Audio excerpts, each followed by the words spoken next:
cara berkesan menabung RM14,000 setahun. Bermula hari ini, kalau tuan-puan ada target untuk kumpul sebanyak RM14,000 dalam tempoh setahun sahaja, tuan-puan boleh follow strategi yang saya akan kongsikan ini.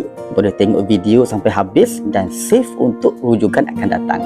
Caranya macam mana? Tuan-puan boleh target untuk memiliki item 5 dinar ini, yang mana beratnya 21.25 gram dan harganya sekarang lebih kurang RM14,000. Jadi macam mana nak dapatkan item 5 dinar ini? Pertama, tuan-puan boleh buka akaun emas public gold. Kemudian konsisten simpan sebanyak 1.7 gram emas setiap bulan. Selepas 12 bulan, jumlah simpanan emas tuan-puan dah capai 21.25 gram, iaitu berat untuk 5 dinar emas ini. Daripada jumlah simpanan emas dalam akaun emas gap itu, kita boleh fizikalkan dalam bentuk item 5 dinar ini dan simpan sendiri dalam tangan kita. Alhamdulillah, tanpa sedar, dalam masa setahun sahaja, tuan-puan dah berjaya kumpul lebih daripada RM14,000.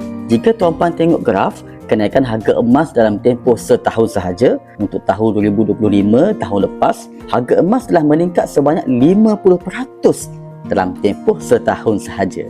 Jadi, tak mustahil nilai 5 dinar ini selepas setahun akan meningkat lebih daripada RM15,000. Bagi tuan-puan yang memang ada matlamat untuk capai RM14,000 dalam tempoh setahun sahaja, jom mulakan sekarang. Jika tuan-puan nak daftar dengan cara yang mudah dan mendapat bimbingan penuh daripada saya, hubungi sekarang.